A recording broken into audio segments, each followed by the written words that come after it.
Добрый день, уважаемые телезрители и радиослушатели. Для нас очень приятно в новом году встретиться в рамках нашей программы «Профессор. Доступно о важном». Безусловно, каждый раз в рамках нашей передачи мы пытаемся с помощью наших гостей раскрыть роль науки, роль высшей школы, ну и пытаемся об этом говорить доступным языком, не научными терминами, а так, чтобы люди понимали. И на самом деле вот эта работа, она требует того, чтобы мы каждый раз в нашу студию приглашали все более интересных людей, людей, у которых есть солидный багаж знаний. Вот сегодня тема нашей передачи обозначена как «Роль развития языков народов России в свете объявленного президентом Российской Федерации Года Единства народа России и объявленного главой Республики Саха-Якутия Года культуры в Якутии». Вот. В этой связи мы пригласили в нашу студию директора Института языков и культуры народов Северо-Востока нашего Северо-Восточного федерального университета имени Максима Кировича Амосова, кандидата филологических наук, доцента Гаврила Григорьевича Таратоева. Добрый день, Гаврил Григорьевич. Добрый день. Да, в студии автор и ведущий, профессор кафедры конституционного права юридического факультета Северо-Восточного федерального университета, доктор юридических наук, профессор Александр Николаевич Кимкимен. Я хотел бы сказать, что нашу работу обеспечивают режиссеры Екатерина Голикова и Николай Слепцов-Айдын.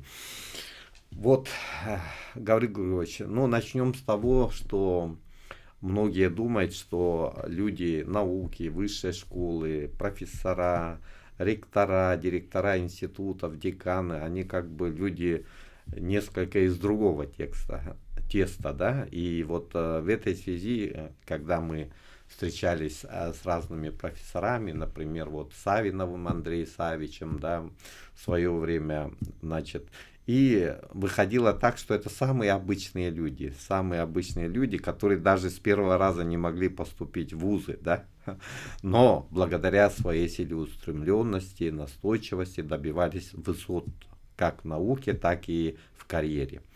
Вот относительно вас, мне бы хотелось тоже, чтобы телезрители, радиослушатели могли узнать о вашем происхождении, где вы родились, где вы заканчивали школу, почему вы захотели стать филологом.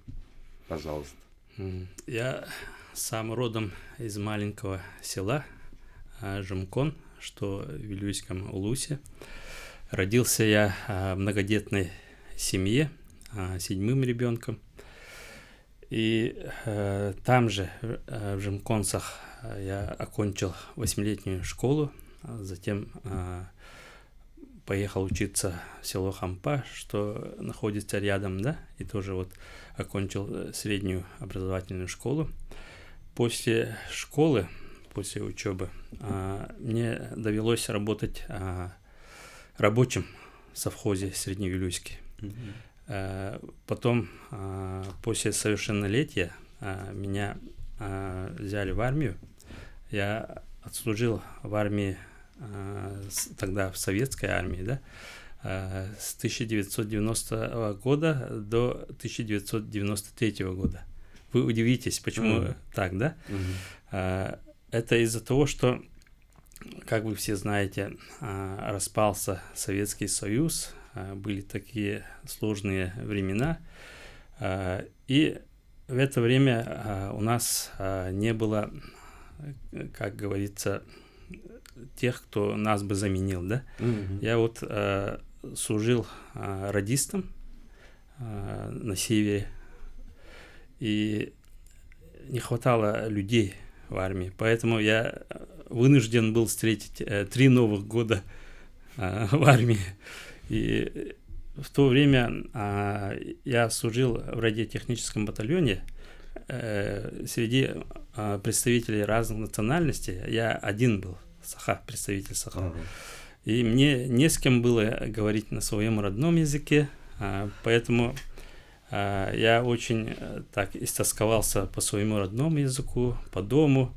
И все время хочу вот сегодня озвучить.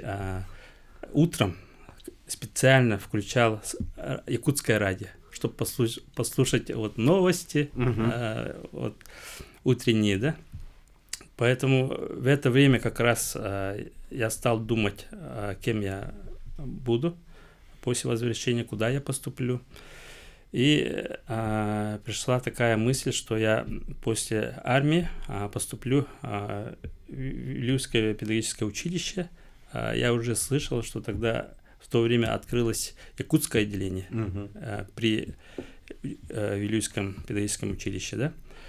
И так ментально начал готовиться.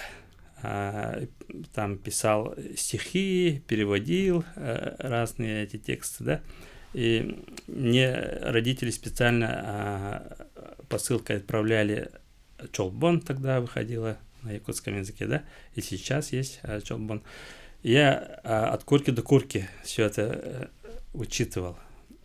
И поэтому после армии я сразу поступил в Вилюйское педагогическое училище, да, в якутское отделение. И как раз, оказывается, в то время училище работало вместе с Якутским государственным университетом по договору. И после окончания Вилюйского педколледжа нас сюда приняли на 3-й курс. Поэтому через 3 года я уже получил диплом о высшем образовании, стал филологом. И с тех пор я работаю в родном университете. То вот скажите, пожалуйста, чем является для вас Якутский государственный университет тогда, когда вы поступали, ну и сегодня Северо-Восточный федеральный университет? Перемены, конечно, очень такие заметные. Мы в 2010 году стали Северо-Восточным федеральным университетом. Как вы все знаете, всего-то по России 10 таких федеральных университетов. Статус поднялся, это во-первых, и качество обучения тоже, я думаю, повысился. И я очень горд тем, что работаю сейчас директором Института языков и культуры народов Северо-Востока Российской Федерации, именно в стенах нашего родного университета. Ну вот вы закончили, допустим, факультет в свое время, да, в университете. И как вот происходил ваш карьерный рост, что вы дослужились до директора института? Я начинал с ассистента, как это подобает, да, начинающему сотруднику. Через некоторое время меня выбрали старшим преподавателем. Потом в 2006 году я защитил свою кандидатскую диссертацию на тему функциональная стилистическая дифференциация определений в современном якутском языке под руководством академика Петра Алексеевича Слепцова. После этого меня избрали доцентом, потом я еще это подтвердил на уровне ВАК, ученое звание получил доцента. И все это время почему-то меня ставили такие ответственные должности. С первых дней работы меня назначили там председателем НИРС, как называется, по науке, по студенческой науке, да. Я сколько-то лет там проработал, потом меня назначили председателем УМК, учебно-методической комиссии. Тоже 5 или 6 лет я проработал. Потом я стал заместителем директора по науке в институте. Потом в 2015 году были выборы на должность директора, и ученый совет университета избрал меня на должность директора. Здорово. Вот такая у меня карьера. Ну, вы единственный в своем роде, наверное, институт, вот если судить по названию, Институт языков и культуры народов Северо-Востока Российской Федерации. Вот расскажите о вашем институте. Действительно так. Мы этим очень гордимся, что наше учебное подразделение является единственным образовательным институтом в мире. Такого нигде нет. Почему я так говорю, да? потому что у нас студенты имеют возможность изучать 6 языков коренных народов Якутии. Это, во-первых, якутский язык, затем эвенский, эвенкийский, юкагирский, долганский, чукотский языки. Наши студенты изучают. И, в общем, вот университет очень много делает в этом направлении по сохранению и развитию языков и культуры коренных народов Якутии. Как вы все знаете, эти языки, все 6 языков, включены в атлас языков мира, находящихся под угрозой исчезновения. Даже якутский язык включен в этот атлас. Поэтому необходимо нам всем работать в этом направлении очень так усердно и добиться, чтобы не исчезли эти языки и культуры. Да, ну действительно здесь можно сделать такое вот пояснение для наших уважаемых телезрителей и радиослушателей. В соответствии с Конституцией Республики Саха-Якутия, якутский язык является вторым государственным языком после русского, да, на территории республики, а в местах компактного проживания коренных малочисленных народов Севера они являются официальным. Поэтому статус есть, и вы совершенно справедливо говорите о том, что нам необходимо прилагать усилия, да, для сохранения и развития этих языков, потому что язык – это основа традиций, культуры разных народов. Поэтому с этой точки зрения, безусловно, то, что делает ваш институт, это благородное дело. Спасибо, да, за комплимент. Скажите, пожалуйста, вот мы воспринимаем перевод как основу диалога культуры, да? И с этой точки зрения, как вы могли бы раскрыть эту гипотезу? Я начну с того, что в 1999 году тогда на факультете якутской филологии и культуры открылась кафедра перевода и стилистики якутского языка. И Тамара Ивановна Петрова стояла у истоков создания этой кафедры и подготовила в течение десятилетий очень хороших специалистов по внутригосударственному переводу. И поэтому у нас сейчас есть возможность готовить высококвалифицированных специалистов в области перевода. И оказывается, эта кафедра стилистики якутского языка и русско-якутского перевода также является единственной кафедрой по национальному русскому переводу. Мы до 2019 года об этом даже и не знали, не предполагали.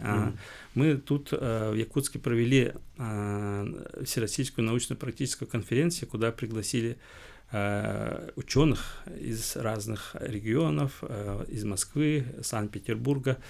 Вот приезжали, например, Ирина Сергеевна Алексеева, директор Высшей школы перевода, Гавриленко Наталья Николаевна, директор школы дидактики перевода. И там еще были другие наши коллеги. И они с высоких трибун сказали нам, что вы единственные, кто этим занимается по России. А мы думали, что в других национальных республиках тоже так же, как и мы, работает по национально-русскому переводу. Оказывается, нет. Поэтому нами очень интересуются в национальных республиках. Вот, например, в прошлом году, в ноябре, приезжала солидная делегация из Татарстана. Там в составе был министр образования, директор телерадиовещания, директор книжного издательства и из Госсовета Республики Татарстан были тоже депутаты, очень такие солидные люди. И они ознакомились с нашей деятельностью.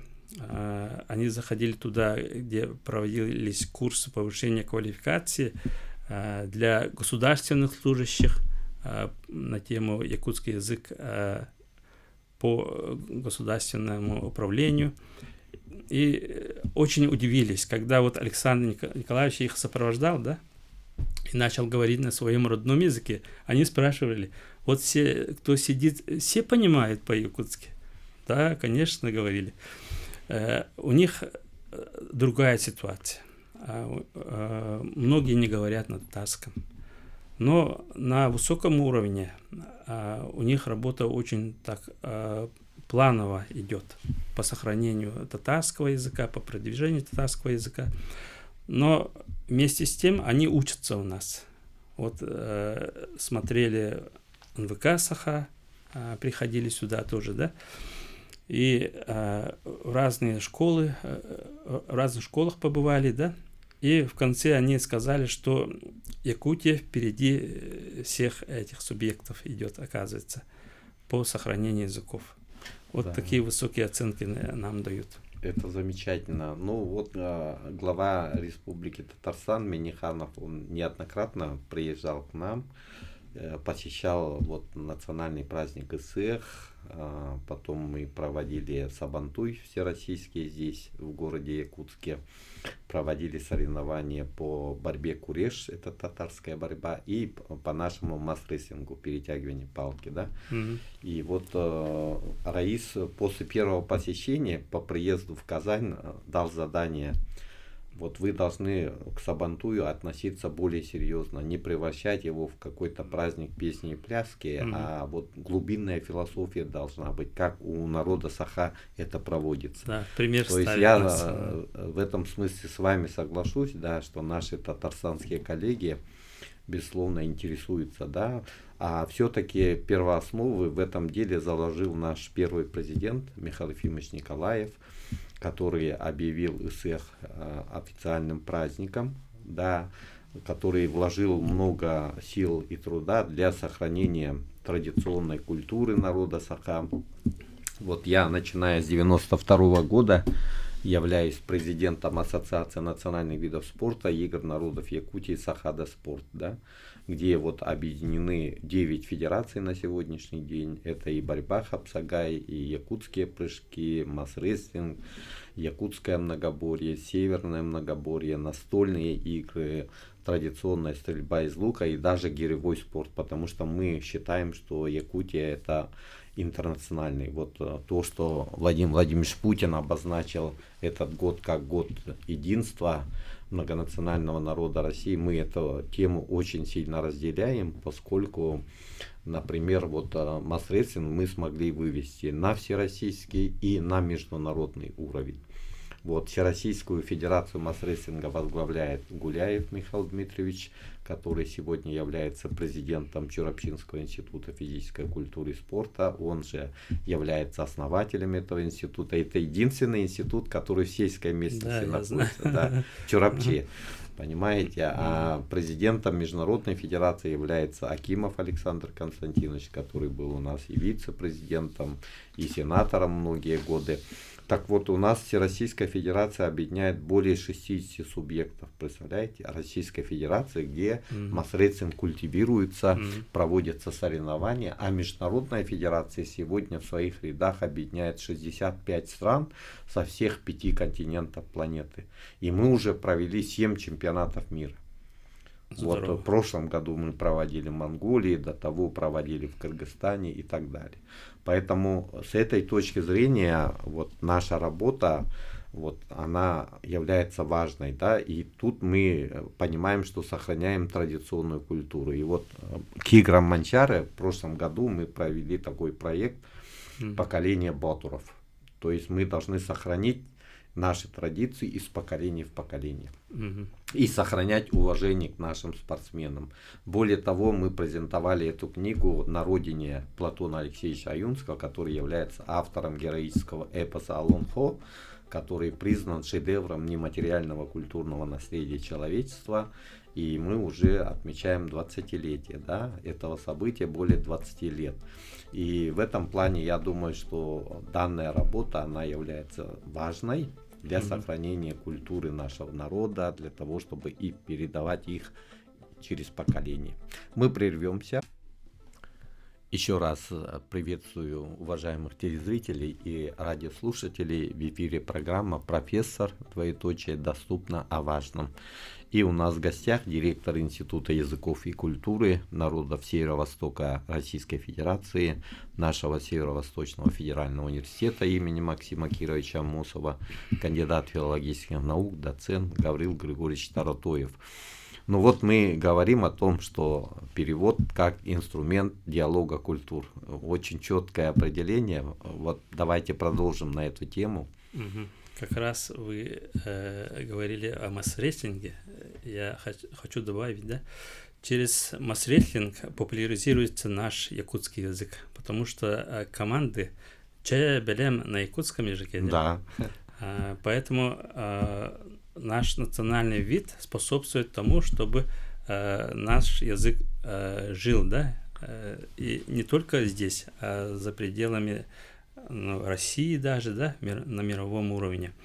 И... Да, вот как я сказал, Белем, Че, да, вот да. вы говорите, это две команды, Белем это подготовиться, Че это старт. Да. Это все знает уже во всем мире, да, я вам сказал, 65 стран в рядах Международной Федерации масс-рестлинга. Более того, в таких странах, как Индия, Канада, Пакистан, масс-рестлинг включен в школьную программу по физической культуре. Здорово. Да, поэтому вот мы можем сказать, что действительно осознать с ваших слов, что мы пропагандируем действительно якутский язык. Пожалуйста. Александр Николаевич Жирков учредил серию под названием «Эпические памятники народов мира». И в рамках данной серии уже опубликованы несколько эпосов тюркских народов. И мы участвовали в переводе этих героических сказаний. Например, мы участвовали в переводе кыргызского Манаса, башкирского Урал-Батыра, алтайского Мадайхара и казахского Хабланды-Батыр. Вот недавно, в ноябре, мы презентовали перевод казахского героического эпоса Хабланды-Батыр здесь у нас в Якутске, где приезжали представители из Казахстана, писатели, ученые. И у нас есть такая договоренность. Если мы переводим их эпос, то они тоже должны перевести наш якутский героический эпос Аланхо, Аюнского «Дюлурьяр Нюргун Баутр Стремительный». Вот такой идет у нас диалог взаимный культур. обмен. Да, совершенно верно. Ну вот смотрите, нормотворчество как фактор сохранения языка народа Саха. Да? Вот я знаю, что вы являетесь членом Республиканской комиссии по терминологии языка Саха при правительстве нашей республики. Расскажите, пожалуйста, о работе данной комиссии. В 2023 году была создана комиссия республиканская по терминологии. И возглавляет эту комиссию заместитель председателя правительства нашей республики Сергей Васильевич Местников. И в комиссии в состав комиссии входят журналисты, ученые, языковые активисты, и даже есть руководители, министры. Вот, например, министр культуры и духовного развития сам Афанасий Иванович Ноев входит туда, министр по внешним связям Кириллин Гаврил Витальевич также состоит в составе. Таким образом, работа уже третий год ведется. И как это работает, да? Вот задание дает, например, нам, двум институтам, Сергей Васильевич Местников, перевести вот какие-то узкоспециальные термины, да? И институт наш, и институт гуманитарных исследований мы переводим и отправляем на рассмотрение комиссии вот наши термины, да, оптимальные. И на заседаниях, мы приходим к такому выводу, что остается один из множества терминов, да? По каждому термину идет процедура голосования. Итак, мы до сего дня протокольно утвердили 650 терминов из разных областей науки. Здорово. Вот такая очень плодотворная, продуктивная работа у нас ведется. Гаврил Григорьевич, я знаю, вот как президент Сахада Спорт, что вы совместно и по инициативе Геннадия Анатольевича Васильева, директора Республиканского центра национальных видов спорта имени Василия Мончары, народного депутата республики, занимались переводом спортивных терминов на якутский язык. Вот накануне игр Мончары, которые мы провели в прошлом году в Итыкеле. Вот расскажите, пожалуйста, об этой работе. Да, Геннадий Анатольевич пригласил меня поучаствовать в разработке спортивных терминов, и мы за одним столом сидели и спорили, какие вот термины принять, чтобы сразу использовать во время этих игр, да, спортивных Мончары. И мы перевели достаточно много спортивных терминов. Например, спорт мы перевели как «кюрес». И был большой спор, как перевести вот многоборье, да. И мы сидели и спорили, предлагали свои варианты. И тут кто-то говорит, вот этот человек всесторонне развитый, да, многоборец, он по многим видам соревнуется. И это на якутском звучит как «дегиттер», «дегиттерки». Я это слово так поймал на лету и предложил свой вариант. Давайте назовем «дегит-кюрес». Но эти же многоборцы очень всесторонне развитые люди, да, физически. Да. И сразу подхватили мою идею и сказали, что термин удачный. Мы в течение многих лет искали ему вот замену, да, и до сих пор не нашли, а вы сказали, и вот появился новый термин. Да, здорово. Ну вот смотрите, президент нашей страны Владимир Владимирович Путин обозначил 2026 год как год единства многонационального народа Российской Федерации. И вот, как мы знаем, проводится Федеральная Олимпиада по родным языкам и литературам народов России. Пожалуйста, расскажите об этом. Наш университет выступает организатором Федеральной Олимпиады по родным языкам и литературам народов России под патронатом Совета Федерации. То есть, получается, это первично наша идея или нам поручили, как федеральному университету? Это первично наша идея. Вот Евгения Исаевна еще задолго, будучи ректором, до этого говорила, что нам надо организовать такую олимпиаду, чтобы все участвовали. И вот, оказывается, вот по родным языкам мы можем это организовать, и сейчас уже 5-й год идет. И в прошлом году в Олимпиаде участвовали 48 регионов по 54 языкам и диалектам народов России. Это же здорово. Масштаб. И в Олимпиаде всего участвовали в прошлом году более 10 тысяч школьников. А если взять вот по якутскому языку, да, сколько человек приняли участие? 1221 человек. Тоже очень хорошая цифра, почти 10%, да, от общего числа участников. А по долганскому языку 56 школьников, по эвенскийскому 100, эвенскому 96, по юкагирскому 20 участников. И притом эта олимпиада дает много преимуществ при поступлении вот, абитуриентам. То есть вы даете дополнительные баллы для них? Они даже могут поступить без вступительных испытаний. Даже так? При условии, если у них по русскому языку наберется 75 баллов и выше. ЕГЭ. По ЕГЭ, да? И тогда вот абитуриент может сказать, я хочу туда поступить, и мы его принимаем. Вот так в наш институт поступили 5 человек. Здорово. И они поступают не только к нам, и другие подразделения тоже могут так поступить. И это признают и другие университеты по всей России. Это же мотивация для школьников. Почему? Потому что эта олимпиада входит в перечень всероссийских олимпиад школьников. Здорово. И те участники, которые вот стали призерами, победителями, тоже могут получить дополнительно баллы по своим индивидуальным достижениям. Замечательно. Давайте поговорим о проектах государственной программы Республики Саха-Якутия по сохранению и развитию государственных и официальных языков в республике.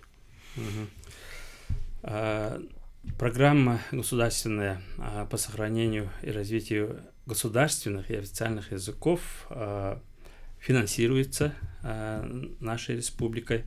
В год в среднем выделяется где-то 100 миллионов. В этом году почти столько же выделено.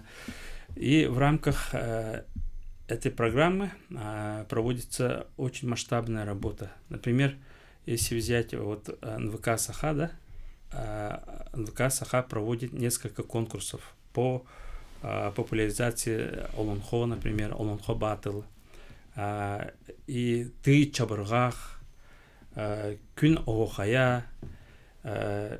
И, кстати говоря, вот в прошлом году наш студент стал гран-при в Олонхо Батле и выиграл денежный приз в сумме 500 000 рублей. Да вы что? Это студент выиграл 500 000.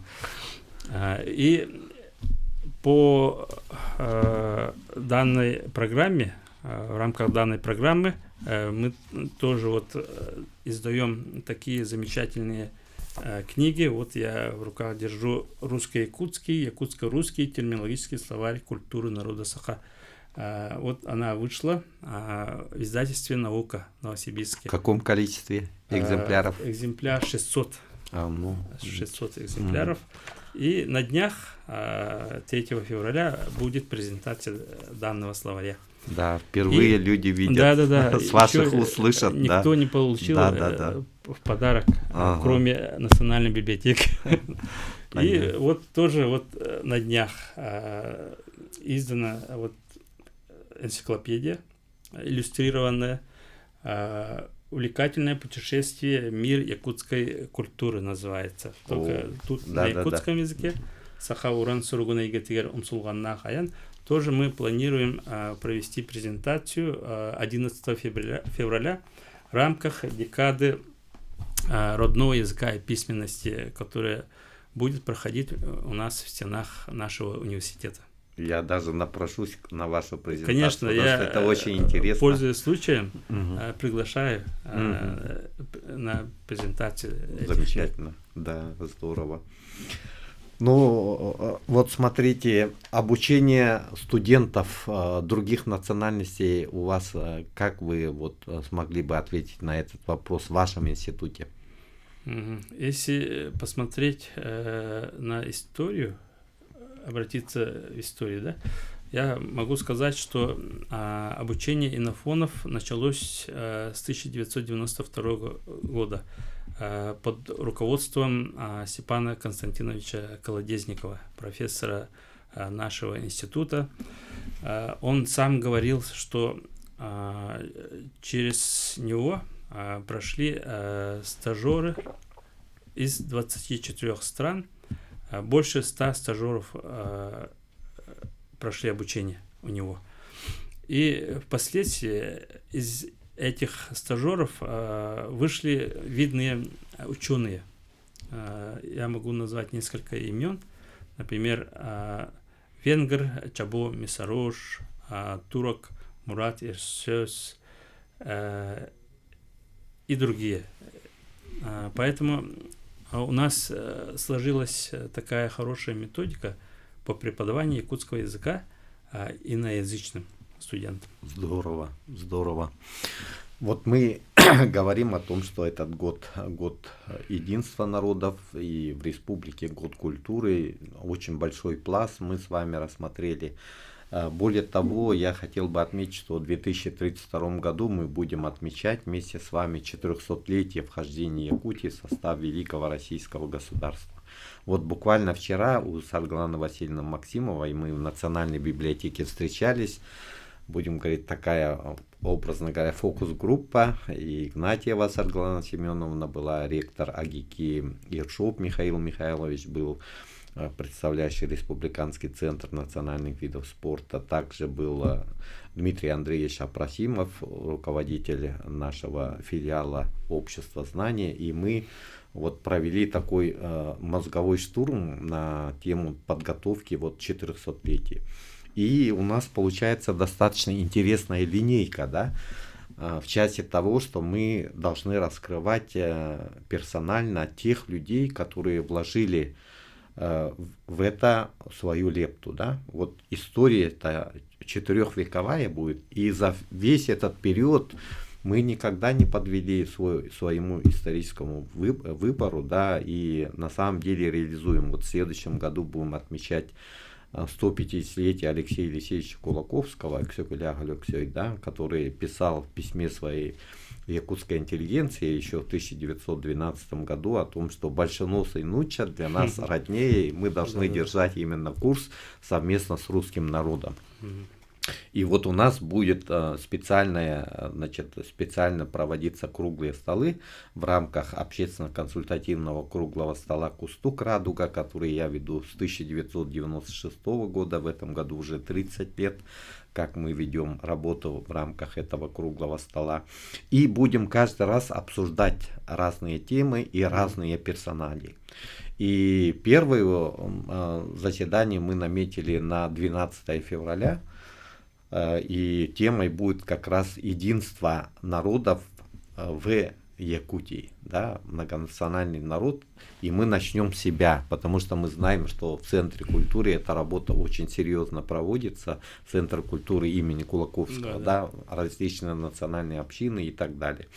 Поэтому я вот хотел бы, пользуясь случаем, поблагодарить вас, Григорий Григорьевич, за то, что вы пришли в нашу студию. Это было непросто, да, но тем не менее вот наш разговор как раз таки вот обозначает тоже вот соответствует духу времени, потому что мы все-таки должны прилагать особые усилия для сохранения единства многонационального народа России, и мы всегда в том числе с оружием в руках защищали интересы России, и это знает, и мы должны это пропагандировать. В прошлом году мы провели научный форум в 2022 году, и на тему «Роль Республики Саха-Якутия в развитии российской федеративной государственности». Поэтому работа продолжается. Всем телезрителям и радиослушателям большое спасибо за то, что были с нами. Спасибо.